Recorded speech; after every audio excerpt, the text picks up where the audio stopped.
Can't hear you. Can't hear you. Let me move this up. My name is Walter Kane. Can you hear me now? Yeah. Okay. My background's not as colorful as Roland's, but I want to tell you a little bit about myself. Some of you know me. I'm a union lawyer. I represent unions. 30 years ago, I was a truck driver. I drove a truck out of Hunts Point. Mark, now some of you guys work up in Hunts Point. I drove a truck for 5-6 years, and I left that job. I went back to school.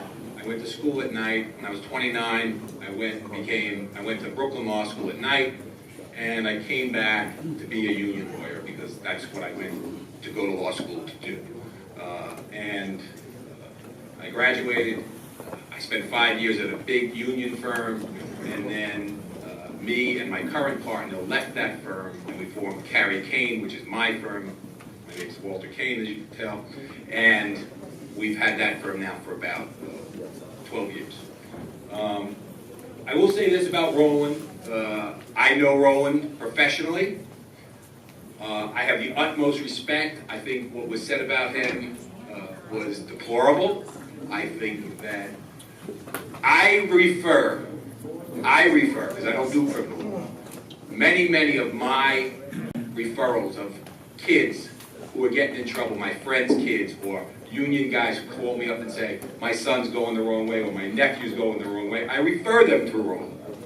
Because I know that he has a unique perspective, and he can maybe get to those kids in a way that a regular lawyer can't. And I would advise anybody here who is in that situation to use Roland, because I think there isn't many people out there who've done what he's done and seen what he's done. But anyway, as Roland mentioned, he called me. Now you should know that I was friendly with John, as I'm sure a lot of you were, right? And none of this was easy for me. I'm sure he represented many of you. You know him from meetings. Maybe he worked with you at your job. Maybe he was your business agent. But what happened here was not pretty. So Roland called me and told me what he had heard. He then told me that he had been reached out to by a lawyer by the name of Tom Thompson. I think some of you know who he is, who was representing Mr. Palucci from Crossroads. And that he had told him that Palucci wanted to confess what had happened. Now, prior to that, you have my... I know you guys have been here a while. Prior to that, on February 8th of 2016, right? I received a letter, and it was sent to Joint Counsel 16, George Miranda, and it was from Sloan, Stone, and Dolan. That was John's lawyer. Go to the next slide. Here it is, February 8th, Joint Counsel 16, my client, John Owen. Please go to the next slide. This recounts a meeting between John and Mr. Palucci that his lawyer, John's lawyer, is actually telling us about on February 8th. It says, on Tuesday morning, February 2nd, 2016, Mr. Ulrich received a telephone call from an individual named Pat Palucci, an employee at Crossroads Healthcare, the third-party administrator to local 812 Health and Welfare Fund. As you may know, Crossroads is adverse to the fund in litigation where it is represented by attorney Roland Osby. Palucci asked Ulrich to meet him. Go to the next slide, please. This is the second page of that same email, the same letter. Go to the next one, please, because I gotta get it close. I'm hoping that people can read it, at least near a blue line. When Palucci appeared at the agreed-upon location, he appeared to be fidgeting with his cell phone and exited his car. He embraced Mr. Ulrich and asked him how he was. Ulrich replied, lousy. What can I do? Palucci then said that he had learned that Larry DeBellis, one of local 812 board members, had been compelled to testify under oath to Mr. Acevedo in the Weber-orchestrated investigation, had allegedly testified that he had been accepting bribes from Crossroads. Palucci further stated that DeBellis had admitted how much he was getting and that Ulrich was involved. All of this was untrue. Now again, this is John's lawyer sent this letter to me, to other people at the union. Ulrich asked Palucci what he meant by all this, and in essence, Palucci responded, John, I'm telling you to resign or Roland will have to bring criminal charges against you. When Ulrich asked for what, Palucci became angry, raised his hands, and said, it's about us. We are done. We are finished. Mr. Ulrich initially believed this meant Crossroads was finished. But after several days of reflection, he is now not so sure. Now,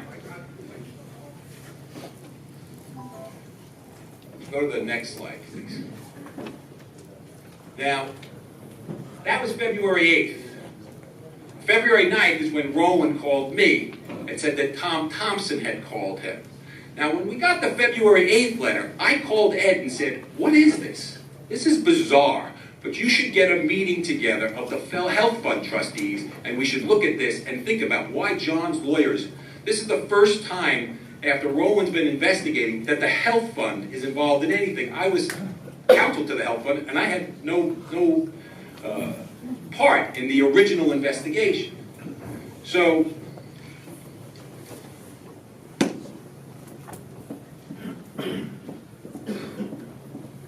that night, like I said, on February, I got the call from Roland that said to me he had gotten a call from Tom Thompson.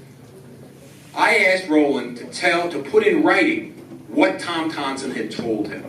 Roland said to me, I'll ask Tom Thompson if he'll put in writing what his client Palucci told him. This is the letter from Tom Thompson the next day. Could you please go to the next slide? This is the up close of it. My client, Mr. Pat Palucci, asked me to write this letter to you, the counsel for the local 812 Health Fund, to inform you and the fund trustees that approximately 3 years ago, Mr. Ulrich approached Mr. Palucci to demand that Palucci pay Ulrich quarterly payments of $5,000 or risk losing Crossroads' account with the fund.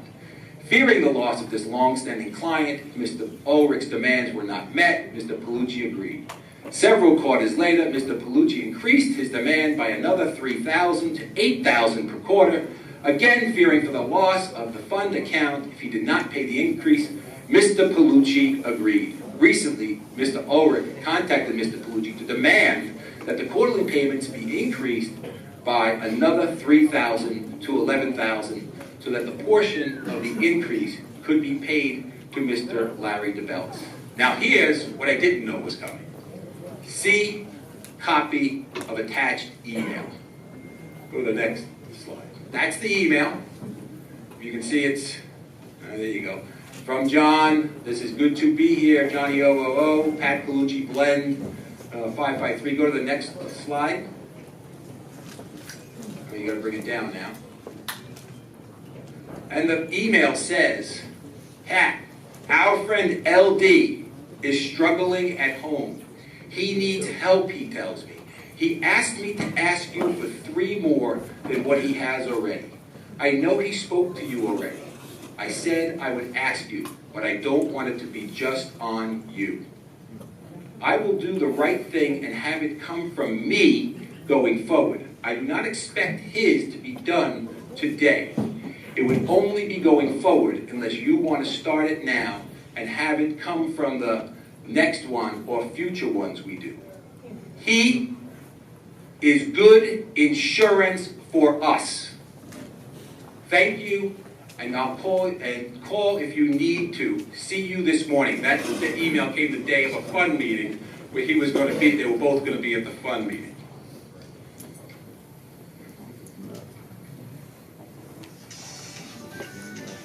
Now, the next, at that meeting, the next day, after we received this, was the day that Ed called the health fund meeting for, okay? And that was the morning now of February 10th. You follow it? Right, that's the 9th. The 8th was the original letter from his lawyer. The 9th, we received this later. The next day, the 10th, we have a health fund meeting to look into this matter. On the morning of the 10th, right, that meeting was held in my office.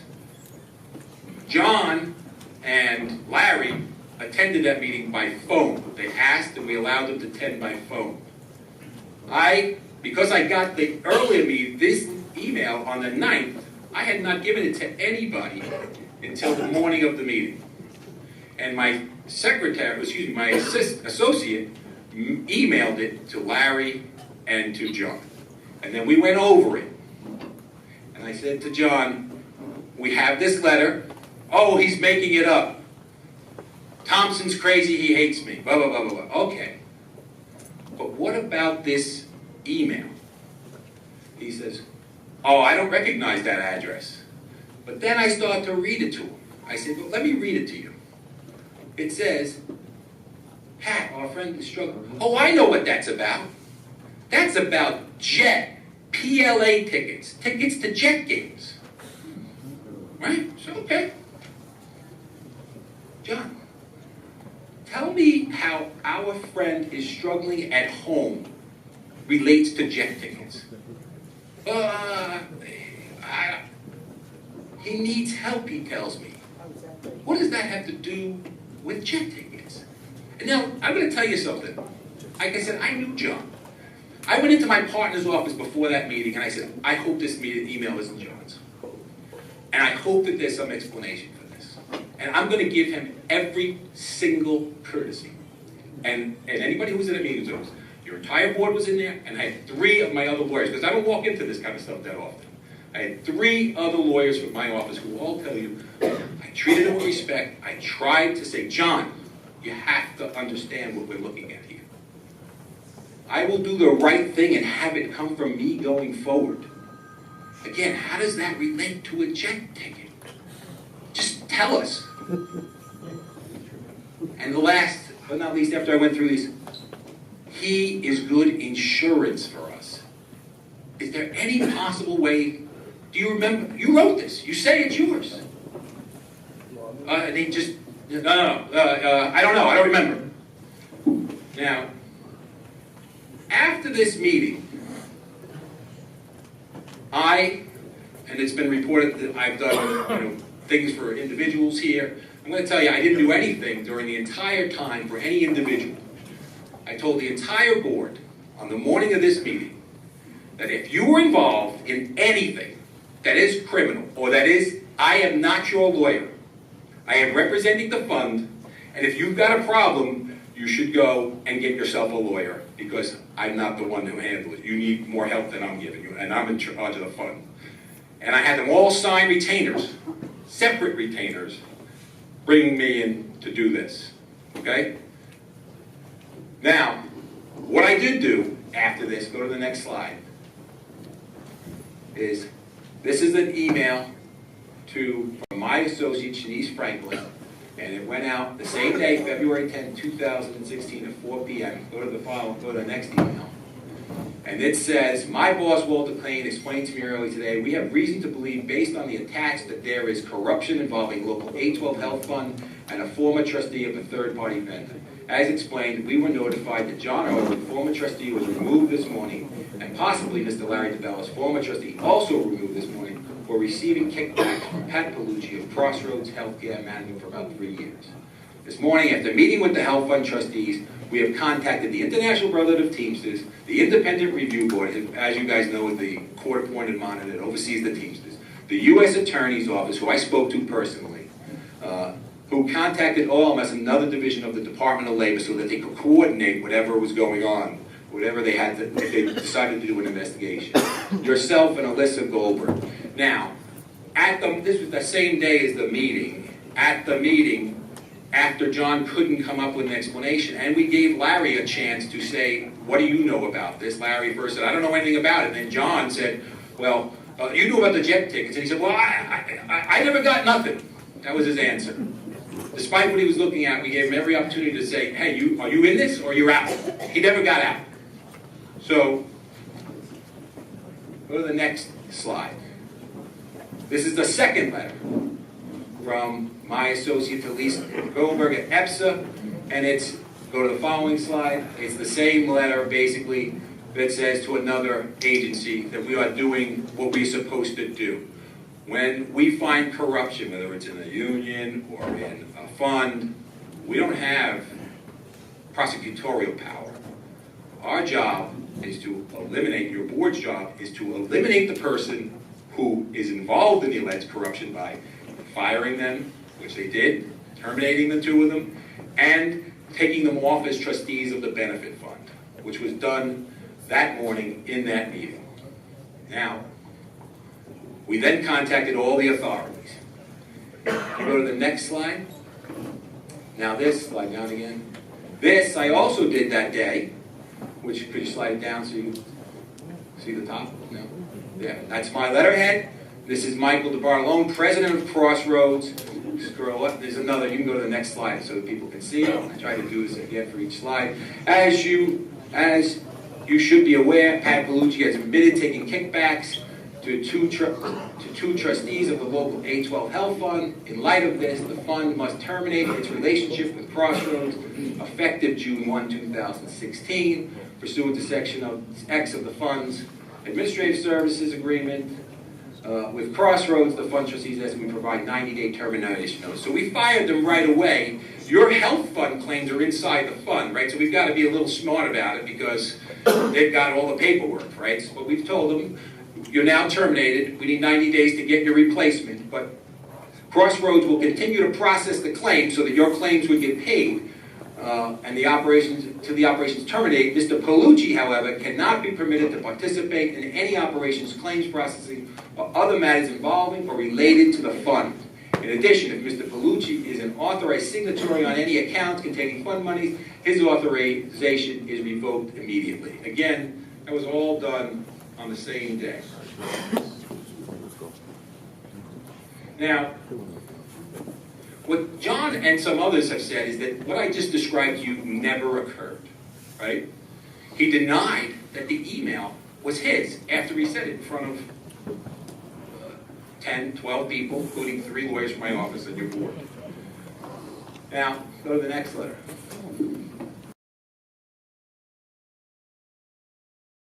I'm going to try and get through that again from his lawyer, dated March 21, 2016. And it says our client, it's written to the International Brotherhood of Teamsters. Go to the next slide. The next slide is again. Here it says, he's trying to defend John about what actually occurred. He says the only evidence presented at the meetings, however, was a letter written by Tom Thompson. By the way, if somebody's lawyer represents that they committed a crime, that's a pretty good piece of evidence because the lawyer is your agent, right? Counsel for Mr. Bellucci, accompanied by an incomprehensible email that was alleged to corroborate these charges, but which we now know did not come from Mr. O. So now he says, it's not his email. Go to the next slide. And this is the second page where it says, an opportunity to review the supposedly incriminating evidence, right? A phony email. Go to the next slide, please. That's his lawyer's signature on the document I just went through. Go to the next page, please. Here is John. Oh, by the way, February 10th, Roland did a better job at this than me. He practices in the court. But remember the day of the meeting, February 10th, correct? February 10th was the day that they met, and we confronted John in the meeting of the Board of Trustees, and then later of the union to fire John, right, and Larry. Now, this is February 16th, a couple of days later.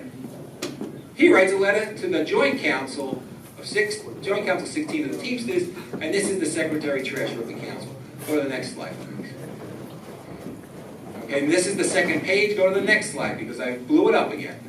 And it says, the email, which appears to be dated September 17th, 2016, supposedly was sent to Bellucci from a sender identified as Johnny O. at the email address goodtobehere8174 at Yahoo.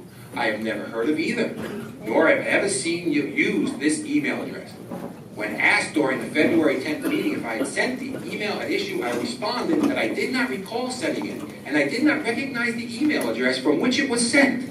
In that same period, I had dozens of emails and text messages with Bellucci, and I had never used and do not recognize that email address. I do not recall that I did recall that one of my sons goes by the name Johnny. But if I had seen an email prior to hearing, I would have been able to determine, as I have since confirmed, that the email address, goodtobehere at Yahoo, 8174 at yahoo.com, had never been used by my son either. Indeed, a Google search yesterday of that username reveals its association with various salacious websites, including a profile at lesbianpersonals.com. I have never visited any of those sites. We're not getting into that tonight, but that's not true either. Have no idea who Johnny O or Good to Be Here 8174 at yahoo.com is, and did not send the email. That, with no other evidence, apparently was the basis for my termination. Now, John didn't just send this, he started to spread this around the local. Go to the next thing. That's John's signature on that letter. Go to the next. Now, we got a letter from a bunch of members who say, go to the next email, the next one, so I can blow it up to see what, go back, you missed one. Sadly, while this major violation was totally ignored by 812 trustees, the local 812 executive board and attorney Walter Kane somehow managed in less than 14 hours to conduct 2 meetings that lasted a total of 32 minutes, investigated and terminated 2 decorated union officers over a phony email from a disgraced, fired, prior local 812 attorney. Now, only one problem with all of this. Go to the next slide. This is John Ulrich, 812. On February 10th at 11:56, this is what? Right after our meeting, right? The one where he got fired, February 10th. This is before he's figured out that he can't take control, that he can't say that this is his email. He writes to Barry Levy. You know who he is. He's the lawyer for the local. Go to the next letter. He says to Barry on that day, they fired me and Larry over an email. That I sent to Pat, where me and Pat had conversations about buying jet ticket PLAs. So it's his email. He knew it was his email the whole time. He then goes running around telling people, it's not my email, it is my email, it's not, tells unsuspecting people that this is all nonsense. That somehow this whole thing was created by Tom Thompson. Right? That's what he told people, and sorry, right?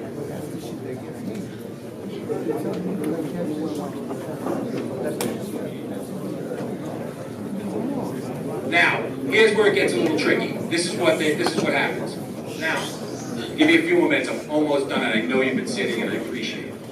At that point in time, a little while later, I said to the guys, remember now, Roland's got one set of charges, all the things you heard about before, right? And I have this charge, the kickback, right? So I say, boys, attach that to the joint counsel charge and let the joint counsel hear the both of them. When I do that, I send the authorities that the letter that goes to the council. I get a call from Charlie Carberry, who is the chief investigator for the IRB, and he tells me, no, they can do the others, but this is criminal. U.S. Attorney, us, we'll figure it out. You do not proceed with kickback charges. So we withdraw the charges. Those charges. Now, it's been said that never happened. And I never did that. Go to the next. Here's a letter from my office on July 27, 2016 to Mr. Carberry. Go to the next email. I write to him, the bribery charge filed with Joint Counsel 16 will withdraw at your request to allow the IRB exclusive jurisdiction to investigate the matter. The fund and the Joint Counsel have taken no action to investigate the charges in the 5 months since your request. And then I talked to him about the fact that at the unemployment hearing for John, Ulrich's attorney asserted the union never actually referred these bribery charges to the IRB, and that the IRB did not ask the union to withdraw the charges. Now, go to the next.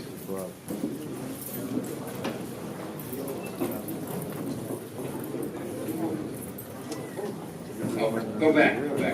Now, I'm telling you that this is the evidence that we were faced with. Now, you'd have to believe that Palucci made this all up, that he threw himself into the fight, lost his account, he lost his job, right? He's facing criminal prosecution, right? That he made all of this up and for no reason. Go to the next one.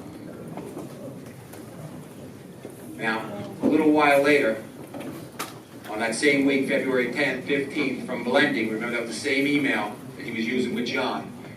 Bellucci writes to us, corroborating now that this is not just a lawyer, and that he, in fact, this is what we know he sent to us. It's the email he always used with us. Dear brothers Ed, Joey, John, Jimmy V, and Angel, I will delete your phone numbers and emails following this one last message. I must tell you that I was the proudest man representing the local 812 Health Fund for the past 22 years. I am hysterical crafting this message, as it is now a reality that I will no longer have the opportunity to serve you and your members. I leave in shame and disgrace, something that I never would have expected because of my inability to trust that the account was safe from termination. I will soon be responsible for the loss of many good jobs held by wonderful people. These are people at Crossroads because of the size of the account. I have decided to resign by week's end. It's over. This opportunity was my prized possession, and I fucked it up. As Walter put it, dishonest. Be well, Pat Bellucci.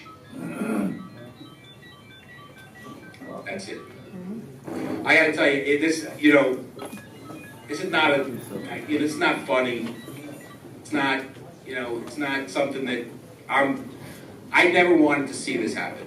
I represent unions. I know you guys do. We do a million great things, right? These are some of the best institutions. I grew up in a union house. My father's a union. I think you guys know that. I mean, that's why this breaks my heart. It breaks everybody. I know it breaks your heart, but I'm telling you that I never, and the board never, okay, acted in their own self-interest throughout these investigations.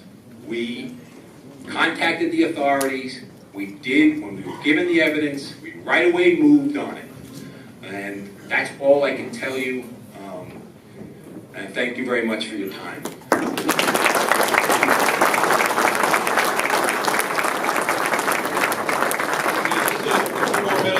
Guys, I thank you, Walter and Roland. Appreciate your time coming out here tonight.